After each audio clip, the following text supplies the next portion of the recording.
नाही अमेरिकेची. आता प्रधानमंत्री चाललेले आहेत अमेरिकेत प्रेसिडेंट ट्रम्प यांना भेटण्यासाठी. आम्ही असा प्रश्न उपस्थित केला, मीही विचार की ट्रम्प यांच्या भेटीमध्ये आपले प्रधानमंत्री हा मुद्दा उपस्थित करणार आहेत का की ज्या अमानुष पद्धतीने भारतीयांना वागणूक दिली जाते आहे, जनावरांपेक्षा वाईट, अतिरेक्यांपेक्षा वाईट, याच्यावर तुम्ही काही त्यांना विचारणार आहात का? तुमची हिंमत आहे का जाब विचारण्याची? हे आम्ही काल त्यांना विचारले. पण मोदींची प्रतिमा ही लार्जर दॅन लाईफ असं दाखवली गेली. मोदी महाशक्ती आहे, महापुरुष. हो, पण काल पाहिलं ना महाशक्ती. काल 120 भारतीयांना ज्या पद्धतीनं साखळदंड आणि बेड्या घालून आणण्यात आलं, आपल्याच भारतीय भूमीवर उतरवलं, म्हणजे विमानातून आपल्या भारतीय भूमीवर उतरताना सुद्धा त्यांनी त्यांच्या बेड्या काढल्या नाहीत. हे आपल्या कायद्याचं उल्लंघन आहे. अमेरिकेच्या लोकांनी भारताचा कायदा हातामध्ये घेतला.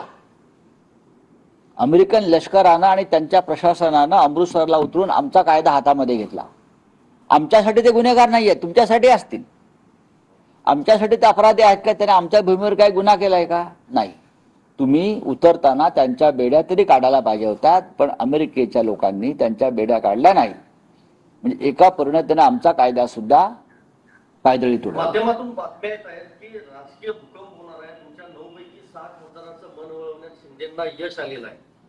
9 पैकी 6 नाही ते ऑपरेशन टायगर होणार आहे. ऑपरेशन टायगर बघा की ऑपरेशन टायगर होईल, ऑपरेशन कमळ होईल, पण ऑलरेडी ऑपरेशन गेड्याची शिंग झालेलं आहे.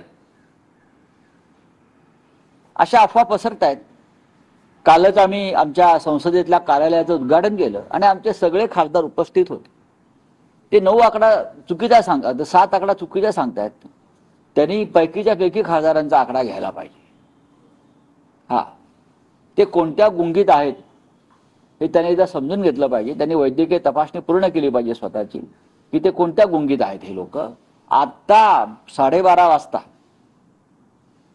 श्री राहुल गांधी पत्रकार परिषद घेत आहेत